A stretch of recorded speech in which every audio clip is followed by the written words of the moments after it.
리플 소송과 관련해서는 여전히 최대 화두 합의 가능성입니다. 이게 내년 4월 16일에 양측의 프리트라이얼 컨퍼런스 일정이 잡히면서 이 날짜에 대한 관심이 굉장히 커졌는데 자세히 보니까 그 아래 마지막 명령으로 아주 어마어마한 내용도 포함되어 있었습니다.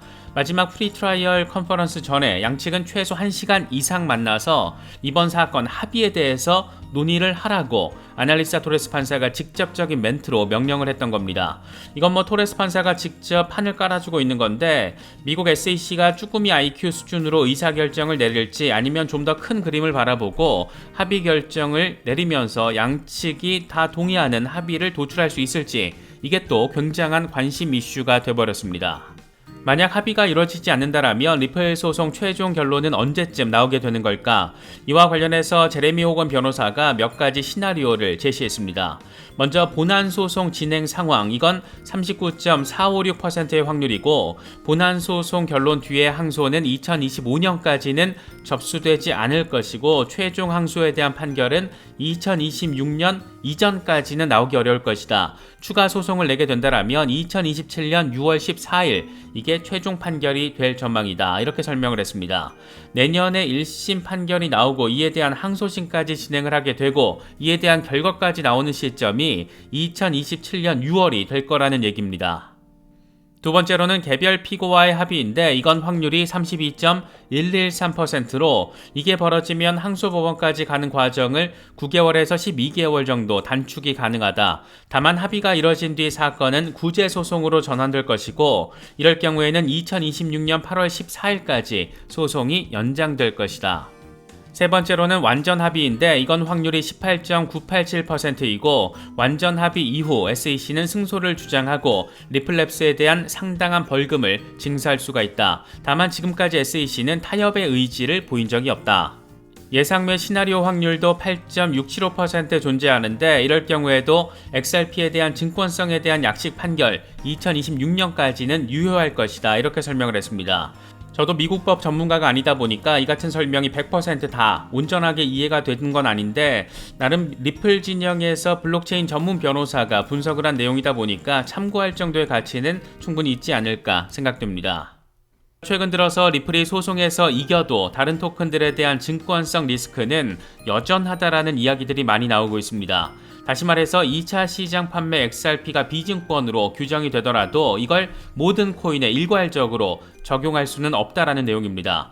이 부분은 이번에 아날리스 토레스 판사도 분명히 밝힌 부분이기도 하고 이 부분이 좀 더 명확해진다라면 SEC로서는 1심 판례를 패소로 남기는 것보다는 리플은 그냥 내어주고 일단은 합의를 할 수도 있지 않겠느냐 이런 해석이 지금 나오고 있는 겁니다.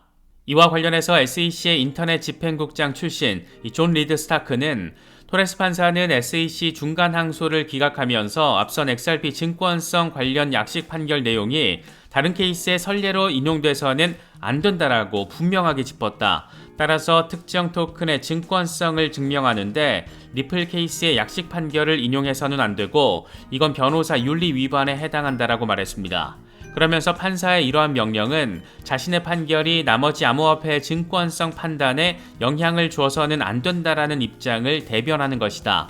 그래서 어떤 토큰의 상황이 리플 케이스와 완전히 동일하지 않는 한 증권성 판단에 해당 약식 판결을 선례로 인용할 수 없다라고 강조했습니다. 존 디튼 변호사도 비슷한 멘트를 제시했는데 리플이 소송에서 승소하더라도 이 판결이 다른 모든 토큰의 증권성 리스크를 해소해주는 건 아니라고 밝혔습니다. 토레스 판사는 앞선 중간항소 기각 명령 판결에서 이 판결은 전적으로 XRP에만 해당된다라고 강조했는데 이건 각 토큰마다 개별적으로 증권성 여부를 판단해야 한다는 것과 같은 의미다. 이건 리플에는 유리한 판결이지만 미국 진출 기회를 엿보는 여러 프로젝트의 규제 리스크 우려를 말끔히 씻어내기에는 부족했다. 이렇게 강조했습니다.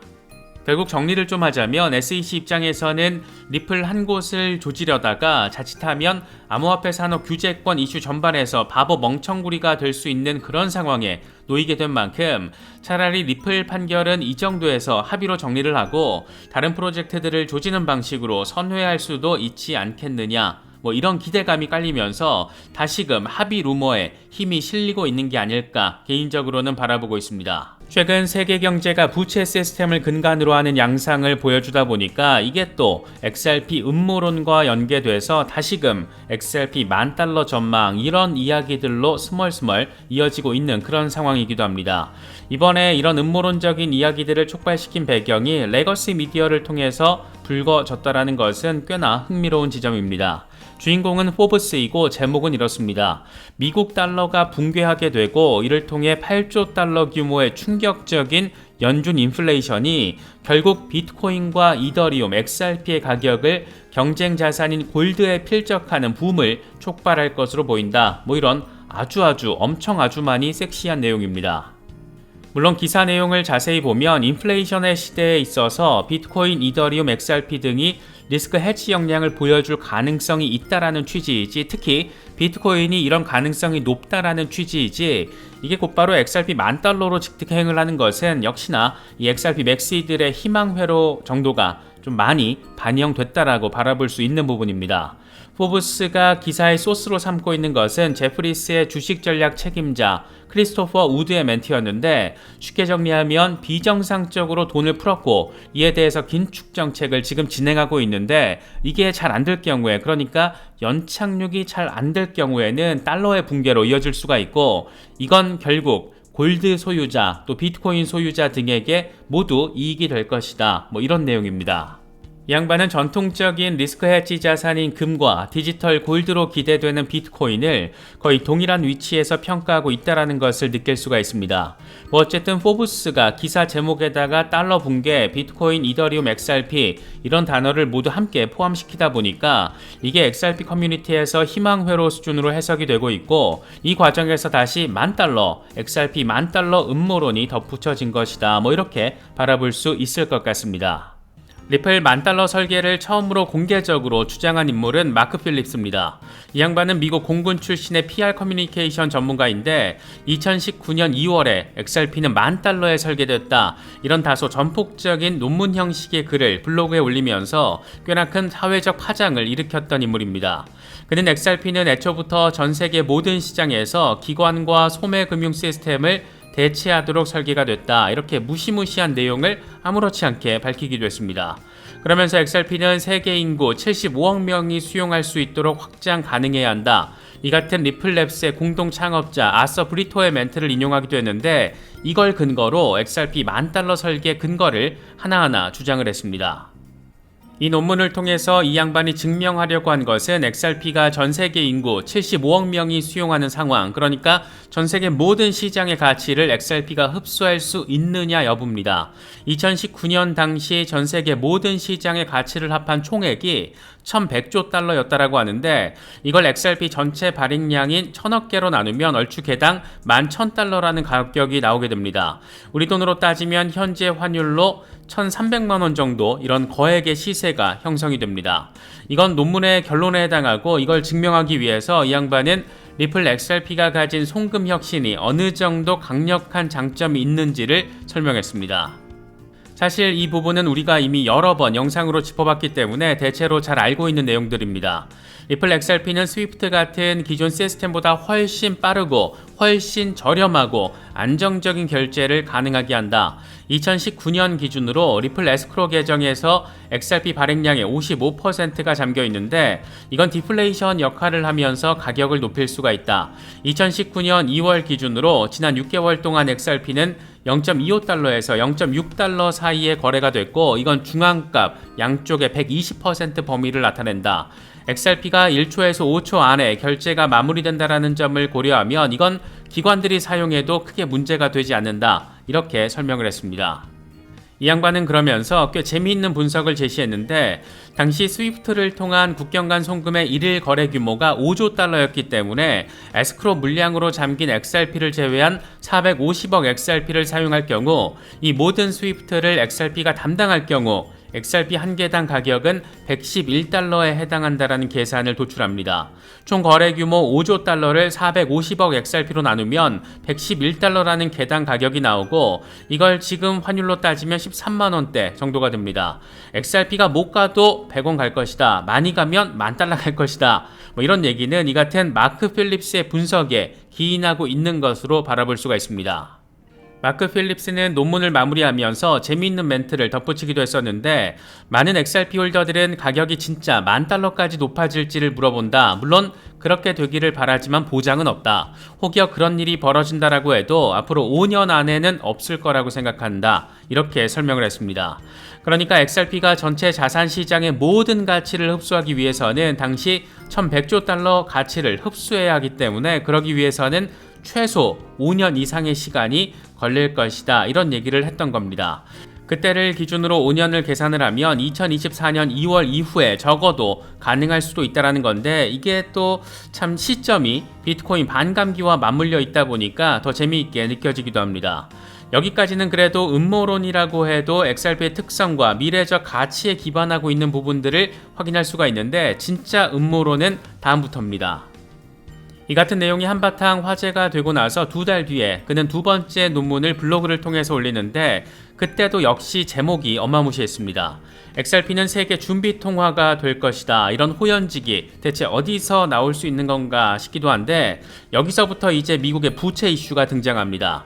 당시 논문을 보면 2029년까지 미국 정부의 부채는 28조 7천억 달러에 달할 것이다, 이렇게 추정이 됐었는데, 공교롭게도 이미 지난해 10월 기준으로 미국의 부채는 31조 달러를 넘겼습니다. 우리 돈으로 치면 4경 4천조 원 정도의 규모입니다.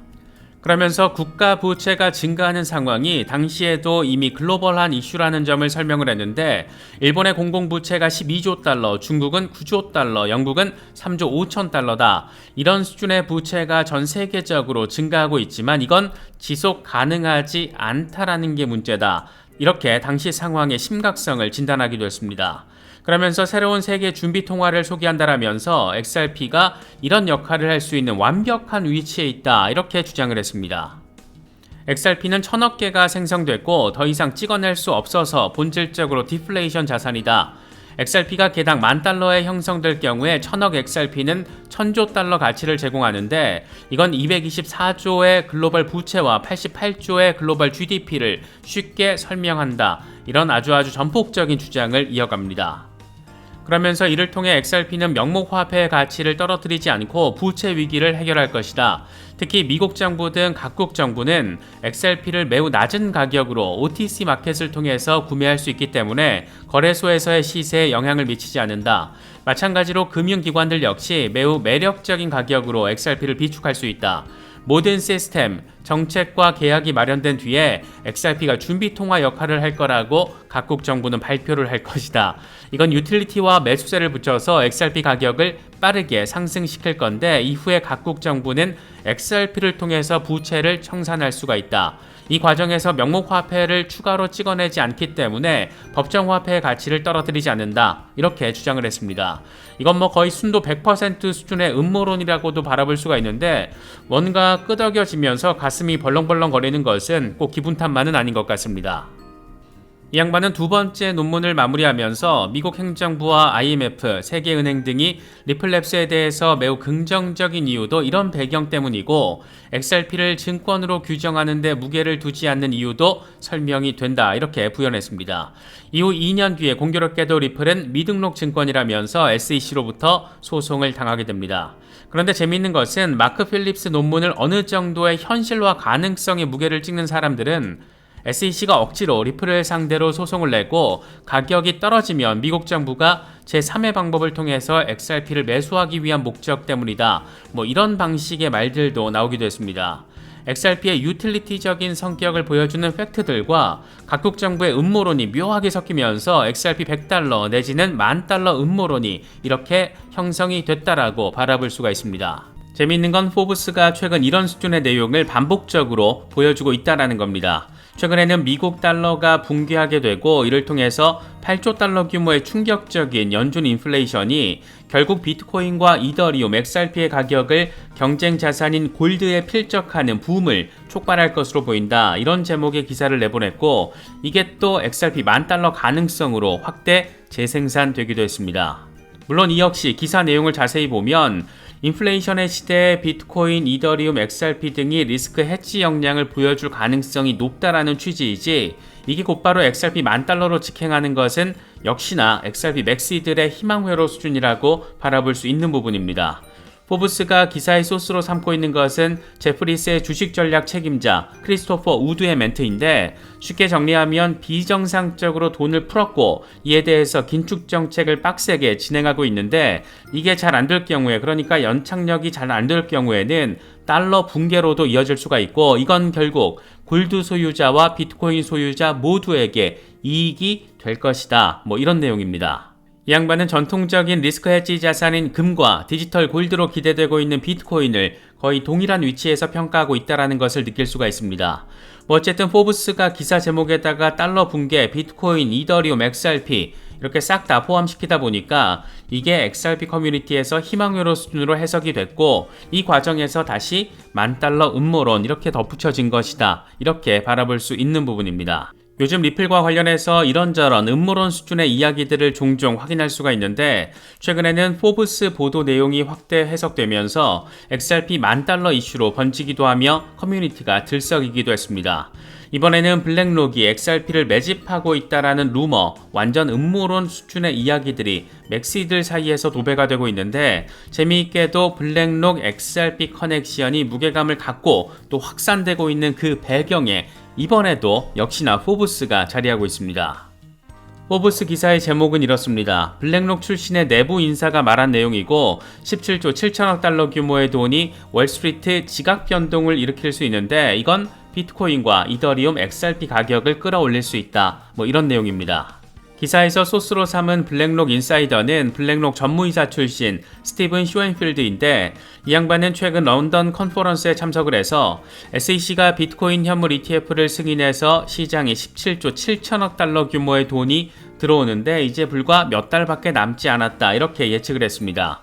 이 양반은 SEC가 최근 ETF 승인을 연기하면서 완전히 거부하는 대신 의견을 요청했는데 이건 상당한 개선이라고 할 수 있다 이렇게 말하기도 했습니다. 재미있는 건 이 부분입니다. 블랙록 내부 인사는 비트코인 현물 ETF가 6개월 안에 승인될 것으로 전망을 했고 이를 통해서 17조 7천억 달러 규모의 돈이 월스트리트로 들어올 수 있다 이런 얘기를 한 것이고 그 어디에도 비트코인 현물 ETF 승인으로 XRP 가격이 펌핑될 것이다. 그럴 가능성이 있다. 이런 멘트를 제시하진 않았습니다. 그런데 참 흥미롭게도 포브스는 비트코인 현물 ETF 승인으로 비트코인과 이더리움, XRP 가격이 급등할 수 있다라고 제목을 잡은 겁니다. 포브스 얘들도 XRP 매집하고 있는 건가 그런 생각이 들 정도로 기사 제목이 상당히 객관적이진 않다 이렇게 느낄 수 있는 부분이기도 합니다. 이렇다 보니까 리플 커뮤니티에서는 블랙록이 XRP를 매집한다라는 다소 상상력이 조금 많이 가미된 그런 이야기들이 지금 본물을 이루고 있습니다. 물론 이게 진짜 현실이라면 완전 대박이고 너무너무 아주 많이 너무너무 좋겠지만 아직까지 이걸 입증할 만한 데이터가 단 한 개도 없다. 이게 지금의 현실이 아닐까 생각됩니다.